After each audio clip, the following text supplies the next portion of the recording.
So I had some questions about our rotation process. So I thought maybe a video would explain it a little better. So what I'm scanning across here is a 10-acre field that we have.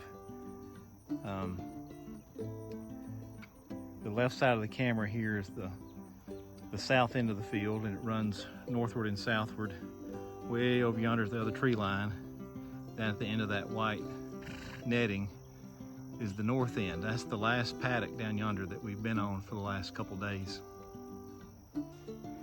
And this netting, we repurposed it and using it as an alleyway since they're only in it for a short period of time. So we come up from the barn over there, we walk them all the way down, and we walk them to where the paddock is going to be. And we just kept moving the paddock down a half acre at a time until we got to the other end of the field. And we moved the donkeys with them and just put the donkeys in the paddock next to them while we're training little Miss Scarlet right there, and until she calms down a little bit and gets a little age on her. So what I'm standing in right here is the first paddock in the rotation. We were here on April the 27th, and today is June the 14th. So already it's bounced back pretty good. 6 or 7 weeks we've been off of it now, and you know, clover's coming back good. The other grasses are starting to come up pretty good as well, and some of the broadleaf weeds that they do like. And then we actually did cut this for this little first paddock for hay after they grazed it the first time, and we did not cut the rest of those paddocks down that way for hay. As you can see, some of the taller grass, a little browner look to it. So that's this half, the eastern half of this field. If we walk over here, we've got the eastern half, I'm sorry, the western half. We've got the western half of the field over here, and we've saved it for hay. We already cut one cutting of hay a few weeks ago, and we're waiting for for it to get tall enough that we can do a second cutting. So this field is not divided exactly in half. It's really kind of divided 60-40. So the left side, the west side here, we've got them fenced off from that, regrowing it for hay. The right side is our paddock rotation. And so after we cut this for a second cutting of hay, hopefully that will be before we end the second rotation on the far end. And then we'll probably come over to this side and let them graze this side of the field as well. And then if we're very fortunate, maybe we'll get another cutting of hay off this first side that we've been letting them graze for the first part of the summer here.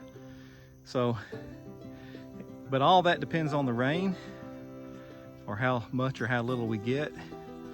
It depends on how well the sheep consume the forage that's out there. And so we're just kind of playing it by ear. It's our first year doing it this way. It's first year having sheep.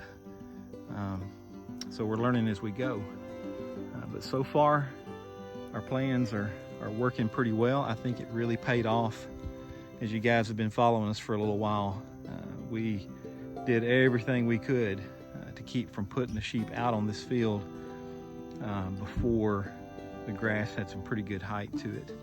And I think now we're benefiting from that, because we didn't let them come out here when the grass was young and short and just eat it right down to the dirt and stun its growth. We're overwhelmed actually with grass right now, and I don't take that for granted, because it may not last. If the rain dries up and we go into a long dry spell like we did in 2016, we'll probably actually be pulling them off and feeding them hay in the mid to late summer. So we'll just play it by ear, but that's the plan with contingency plans built in. So it's a beautiful field, lots of mixture of different different forages, including clovers and regular grasses, warm season grasses and cool season grasses are all mixed in there. So, and and a few weeds, which for cattle is not ideal, but the sheep actually do like ironweed and a lot of the other broadleaf weeds. So they'll make use of that. A lot of it is standing right now. So if we go over here and look at this second paddock in the rotation, where some of the grass is taller here, we've got red fescue that is still standing. And you see a lot of seed heads on these. And some of those taller green ones there are the ironweed. And they didn't eat those the first time they were coming through here because there was so much lush clover and other younger tender grasses that they didn't have to. They got to pick and choose. The further we went down the paddock, the more they were getting into eating the seed heads. So if you came and look at one of these red fescues like this one right here, the seed head would be gone. It'd just be the stalk. So they were going through and picking those as you get further down the field. So when we come back through, they'll hit these. They'll take these seed heads, and then after they do the second pass, we may come back in here with a bush hog and clip anything that's too tall that is getting too mature, just to kind of get it restarted again. But anyway, hopefully that's a better explanation than what I could put in a text or in a comment. I think seeing it helps. But that's kind of where we're at. Just excited about getting them back over here. Look how tall some of that clover is.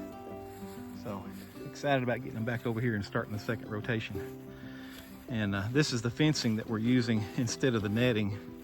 It's just regular field fence, but it's high tensile fence. It's a little lighter than the regular red brand that a lot of farmers are familiar with. Just makes it easier to manage and roll it around and handle it. So we'll roll this out. We'll take down this netting, roll it back. We'll cut us a little path right there in those trees over to the perimeter fence. And then we'll roll this out over here to the midline over there about where that brush pile is. And then go to the left to the other perimeter fence for the first paddock. And this is where they'll be here in a few days. And then we'll just keep moving them down for the second pass.